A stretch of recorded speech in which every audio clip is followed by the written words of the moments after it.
السلام علیکم guys, welcome ہے آپ سب کا نمیشہ آفیشیل یوٹیوب چینل پر۔ تو آج کی ایپیسوڈ ہماری بہت ہی انٹرسٹنگ ہے کیونکہ اس میں ماضی کے بڑے راز جو ہیں وہ فاش ہوں گے۔ کون ہے اصلی ولن ناول کا؟ زر کا سیکرٹ مشن لازمی دیکھنا۔ ایپیسوڈ اینڈ تک لازمی ریڈ کریں اور زیادہ سے زیادہ سبسکرائب کریں، لائک اور کمنٹ لازمی کریں تاکہ میں آپ کے لیے مزید رومانٹک اور مزیدار ایپیسوڈ لا سکوں۔ عشق نامراد، از قلم نمیشہ، قسط نمبر 5۔ ماضی۔ بخت اور لخت اپنی اپنی زندگی میں بہت خوش تھے۔ بخت کا ایک ہی بیٹا تھا، زرون، جو 5 سال کا تھا، جبکہ لخت کی 2 بیٹیاں تھیں، بڑی منت جو کہ 4 سال کی تھی اور چھوٹی بیٹی مومل جو چند مہینوں کی تھی۔ سب ہنسی خوشی زندگی گزار رہے تھے۔ 3 سال پہلے بابا کی ہارٹ اٹیک سے وفات ہو گئی، جس کا ماں جی نے اتنا صدمہ لیا کہ ان کے پیچھے پیچھے وہ بھی اس دنیا سے رخصت ہو گئیں۔ سب کو دکھ تو تھا، مگر زندگی کہاں رکتی ہے کسی کے لیے، ان کی بھی گزر رہی تھی۔ آج سنڈے تھا اور سارے صحن میں بیٹھے چائے سے لطف اندوز ہو رہے تھے جب سامنے سے آتی ہستی کو دیکھ کر سب کے ماتھے پر شکنوں کے جال نمودار ہوئے۔ سامنے ہی جمال اپنے 10 سالہ بچے کے ساتھ کھڑا تھا۔ تمہاری ہمت بھی کیسے ہوئی یہاں آنے کی؟ تم جیسے انسان کو تو شرم سے ڈوب مرنا چاہیے، لخت آپے سے باہر ہوتا چلایا تھا۔ جب بخت نے ہاتھ کے اشارے سے اسے خاموش رہنے کا اشارہ کیا تو وہ غصہ ضبط کرتا خاموش ہو گیا، کیونکہ بابا کے جانے کے بعد وہی ان کی ذمہ داریاں سنبھال رہا تھا۔ دیکھیں، میں سب سے معافی مانگنے آیا ہوں، پلیز مجھے معاف کر دیں۔ میں آپ لوگوں کے پاؤں پکڑ کر معافی مانگنے کو بھی تیار ہوں، وہ شرمندہ ہوتا ہوا بولا تو لخت کو یقین نہیں آیا کہ یہ انسان جو کل تک اس کی بیوی کے پیچھے پڑا تھا آج اتنی آسانی سے ٹھیک ہو گیا۔ بات کچھ ہضم نہیں ہو رہی تھی۔ وہ شرمندہ ہوتا ہوا بولا تو لخت کو یقین نہیں آیا کہ یہ انسان جو کل تک اس کی بیوی کے پیچھے پڑا تھا آج اتنی آسانی سے ٹھیک ہو گیا۔ بات کچھ ہضم نہیں ہو رہی تھی۔ انیلا، تم معاف کر دو مجھے، تم معاف کرو گی تو سب معاف کر دیں گے۔ انیلا، جو حیران پریشان سی کھڑی تھی، جمال کے اس کے پاؤں پکڑتے روتے ہوئے بولا اور نامحسوس طریقے سے ان کی نرماہٹ کو محسوس کیا جب انیلا نے جلدی سے اسے کھڑا کیا۔ ارے ایسا مت بولیں، آپ میرے بڑے بھائی ہیں، میرے پاؤں پکڑ کر مجھے شرمندہ تو نہ کریں۔ جائے، میں نے اللہ کی رضا کے لیے آپ کو معاف کیا، وہ خوش دلی سے کہتی وہاں سب کو حیران کر گئی۔ انیلا کے معاف کرتے ہی باقی سب نے بھی معاف کر دیا تھا، مگر لخت کو کچھ نہ کچھ شک تھا۔ اس نے ساری چھان بین کروائی تو اسے پتہ چلا کہ ایک کار حادثے میں جلال کا باپ اور بیوی دونوں مارے گئے تھے۔ تب سے اس کا بیٹا اور وہ اکیلے رہتے ہیں، اس لیے شاید اسے اپنے اعمال کی فکر ستانے لگی تھی، جبھی تو اس نے سب سے معافی مانگی تھی۔ یہ سب سن کر لخت بھی مطمئن ہو گیا تھا، اس لیے اب اکثر جمال اور اس کا بیٹا بختاں والا آنے لگے تھے، بلکہ زرتاج تو زیادہ تر بختاں والا میں ہی رہتا اور سب سے زیادہ وہ پلوشا سے اٹیچ تھا اور باقی بچوں کی طرح اسے ماں بلاتا تھا، کیونکہ وہ پیار بھی بہت کرتی تھی اس سے، اس کی چھوٹی چھوٹی ضرورتوں کا خیال رکھتی، بالکل اپنے بیٹوں کی طرح۔ سب لوگ آپس میں بیٹھے باتیں کر رہے تھے، جبکہ منت، زارون اور زرتاج تینوں مومل کو اٹھائے کچھ دور کھڑے اس پر نہ جانے کون سے تبصرے کر رہے تھے، جب انیلا نے مسکراتے ہوئے ان تینوں کی تصویر بنا لی۔ لخت، مجھے کچھ ضروری بات کرنی ہے تم سے، اگر تم لوگ برا نہ مانو تو۔ جمال نے سب بچوں کو ایک ساتھ کھڑے دیکھ کر کچھ سوچتے ہوئے کہا تو سب اس کی طرف متوجہ ہوئے۔ کیا ہوا جمال، بزنس کے بارے میں کوئی بات کرنی ہے کیا؟ لخت نے سوچتے ہوئے کہا، کیونکہ کچھ دیر ہوئی تھی انہیں امپورٹ ایکسپورٹ کا بزنس شروع کیے، ایک ساتھ پارٹنرشپ پر۔ ارے نہیں یار، میں تو تمہیں رشتہ دار بنانے کی سوچ رہا ہوں، جمال نے مسکراتے ہوئے جواب دیا تو سب الجھ کر اسے دیکھنے لگے۔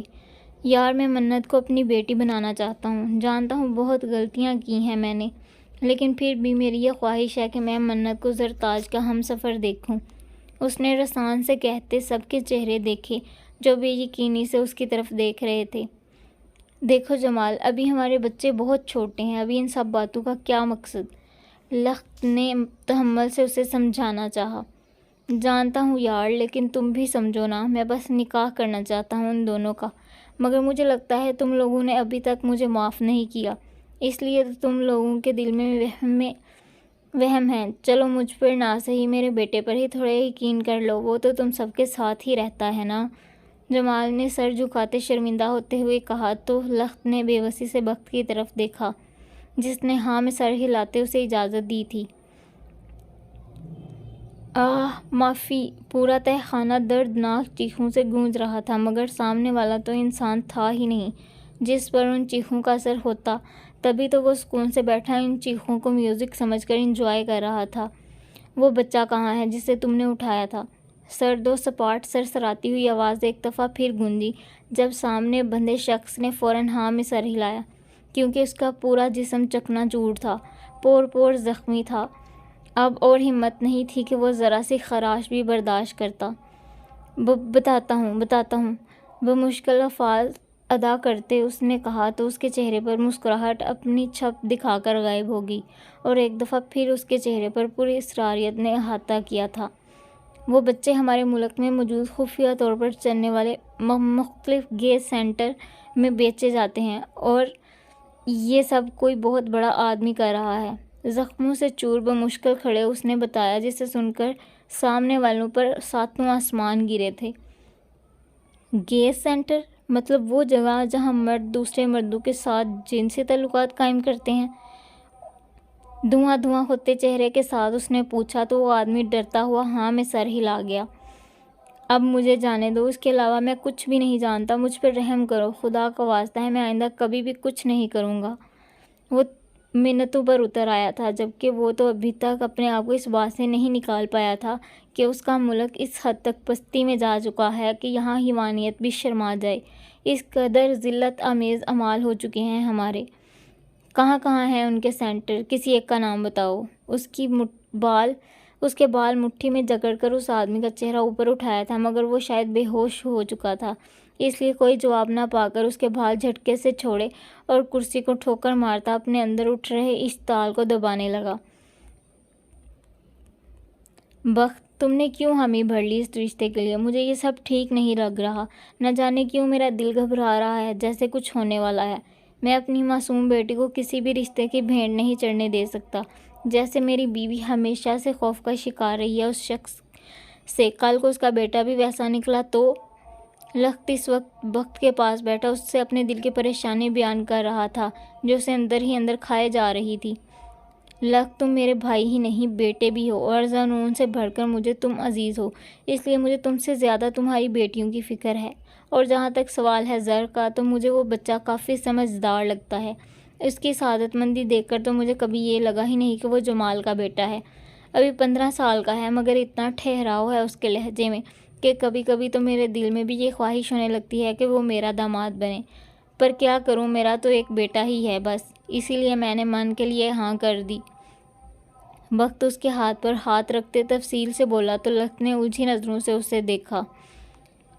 تم سمجھ نہیں رہی یار، جمال جیسا انسان کبھی ٹھیک نہیں ہو سکتا، وہ بہت بلوں والا بندہ ہے، اس لیے میں ڈر رہا ہوں، لیکن اگر تم گارنٹی لیتے ہو تو میں تیار ہوں نکاح کے لیے۔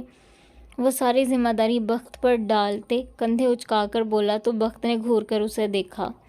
میں لیتی ہوں اس کی ذمہ داری، میں نے اسے اپنا بیٹا مانا ہے، تو ایک ماں ہونے کی حیثیت سے میں اپنا ایک نہیں بلکہ دونوں بیٹوں کے لیے آپ کی بیٹیوں کو مانگتی ہوں۔ لخت بھائی! اس سے پہلے کہ بخت کچھ بولتا، کمرے میں آتی پلوشا نے اپنے دل کی بات اس کے سامنے رکھی اور مسکرا کر انہیں دیکھنے لگی، جو حیرانگی سے اسے دیکھ رہے تھے۔ پلوشا کی زرتاج کے ساتھ اٹیچمنٹ کو تو سبھی جانتے تھے، مگر آج وہ بالکل اس کی سگی ماں کی طرح اس کی سفارش لیے کھڑی تھی۔ گڑیا، میری دونوں بیٹیاں تمہاری ہی ہیں، آج بھی اور کل بھی، پھر چاہے تم ان کی شادی اپنے بیٹوں سے کرو یا نہ کرو، اس سے کوئی فرق نہیں پڑتا۔ لخت نے مسکرا کر کہا تو سب پرسکون ہو کر اسے دیکھنے لگے، جو ہمیشہ پلوشا کو معتبر کر دیتا تھا اپنے الفاظ سے، کیونکہ وہ اس کی گڑیا تھی، جس کی ہر خواہش پوری کرنا وہ اپنی ذمہ داری سمجھتا تھا۔ تو ٹھیک ہے پھر، میں اسی ہفتے اپنے دونوں بیٹوں کے نکاح کا انتظام کرتی ہوں، یقیناً آپ کو اب کوئی بھی اعتراض نہیں ہوگا۔ وہ خوشی سے چہکتے ہوئے بولی تو لخت نے فوراً نعم میں سر ہلایا کہ اسے کوئی اعتراض نہیں، جسے دیکھتے وہ فوراً ہنستی ہوئی باہر چلی گئی تاکہ انیلا کو بھی اپنی خوشی میں شامل کر سکے، جبکہ وہ دونوں وہیں بیٹھ کر کاروبار کی باتیں کرنے لگے جو کہ لخت نے جمال کے ساتھ مل کر شروع کیا تھا۔